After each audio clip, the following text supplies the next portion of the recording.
আসসালামু আলাইকুম রহমতুল্লাহ বরকাতু। চতুর্থ শ্রেণী খালিগড় পূরণ অষ্টম অধ্যায়ের 102 পৃষ্ঠা। দেখো 5/6 বিয়োগ খালিগড় বাই 7 সমান 23/42। ঠিক আছে, এই অঙ্কটা লিখতে হলে বা দিয়ে শুরু করতে হয়, আমরা বা দিয়ে শুরু করতেছি। দেখো তো এটার অঙ্কটা আমরা দেখবো, এই যদি দ্বিতীয় সংখ্যাটা যদি খালিগড় থাকে তাহলে একটু আমরা প্রথম সংখ্যা থেকে এটা একটু ভিন্ন প্রকৃতির হবে, ভিন্ন আকৃতি।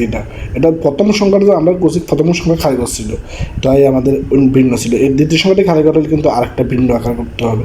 তো এই জিনিসটা তোমরা একটু ভালোভাবে বুঝো।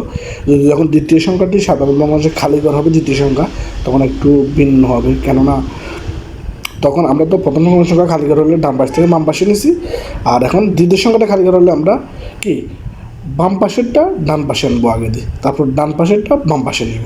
ঠিক আছে, এই জিনিসটা তোমরা বুঝতে হবে দ্বিতীয় সংখ্যাটা যদি খালিগড় হয়। ঠিক আছে, দেখো আমি 5/6 বিয়োগ, আর ওই পাশে 23/42 আছে, এটা কিছু নয় মানে যোগ আছে, তাহলে এই পাশে বিয়োগ হবে। ঠিক আছে, আর আমি 23/42 বসাই দিছি। ঠিক আছে, আর এই পাশে খালিগড় 7 আছে, মানে খালিগড়টা বিয়োগ আছে, তাহলে এখানে যোগ কিছু নয় মানে এই পাশে যোগ হয়ে যাবে। বিয়োগ থাকলে কী হবে? যোগ হবে। কিছু যোগ সমান চিহ্ন আগে কিছু বসে না, তাই এখানে খালিগড় 7 বসে গেছে, মানে কিছু নয় মানে যোগ আছে এখানে। ঠিক আছে, চিহ্ন পরিবর্তন, এই পাশ থেকে পক্ষান্তর করলে চিহ্নটা পরিবর্তন হবে। তোমরা এটা সবসময় মনে রাখবে, পক্ষান্তরের চিহ্নটা পরিবর্তন হবে। বা 7 আর 42 লসাগু করলেও 6 7 42। দেখো এই বড় সংখ্যাটা তো ছোটো সংখ্যাটা ভাগ যায়, এই দুইটা হর না আছে, দুইটা হর যদি ভাগ যায় তখন ওই বড় সংখ্যাটাই লসাগু 42। ঠিক আছে, আর আমরা 42 দিয়ে 6 ভাগ করবো, 6 7 42, 7 ওই 7-এর লব উপরে 5 দেখতেছো না কত ভগ্নাংশে, এই 5, এই 5টার সাথে আমরা 7 গুণ করবো, 5 7 35 আবার বিয়োগ। ঠিক আছে, আর এখানে আছে 42 থেকে 42।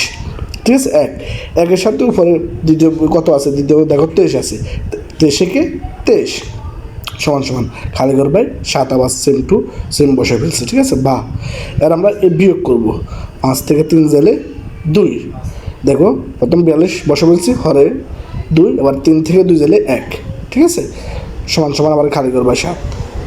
এর আমরা এটা আড়াআড়ি গুণ করবো। ঠিক আছে, দেখো তো আমরা এখানে বা খালিগড়ের সাথে গুণ হয় না, কিন্তু খালিগড়টা বসে, খালিগড় গুণ 42। ঠিক আছে, আর এই দুটো 12 আর সাথে গুণ করবো আমরা। দেখো 7 12 84, আমরা পাশে আবার রাফ করে তোমাদেরকে দেখাইতেছি, দেখবা।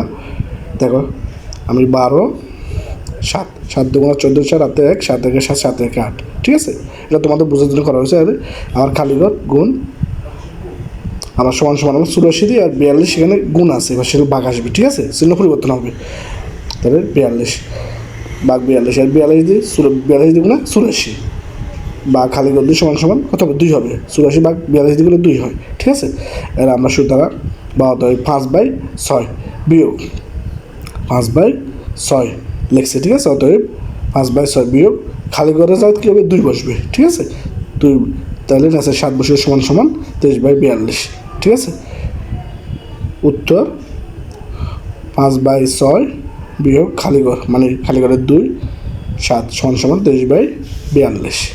ঠিক আছে, তো আশা করি তোমরা বুঝতে পারছো। তারপরে তোমরা আবার দেখো, এটা মনে রাখবা, এটা মনে রাখার জিনিসটা সাধারণ ভগ্নাংশ যদি দ্বিতীয় সংখ্যাটি, ঠিক আছে, তৃতীয় সংখ্যাটি সমান চিহ্নের আগে যদি দ্বিতীয় সংখ্যাটি খালিগড় থাকে, তখন তোমরা সবসময় মনে রাখবা যে ওই ডান পাশে যেটা আছে ওই সংখ্যাটি বাম পাশে চলে আসবে, আর যে খালিগড় যেটা আছে ওটা ডান পাশে চলে যাবে।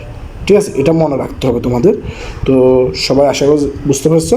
আল্লাহ হাফিজ, আসসালামু আলাইকুম রহমতুল্লাহ বারাকাতুহু।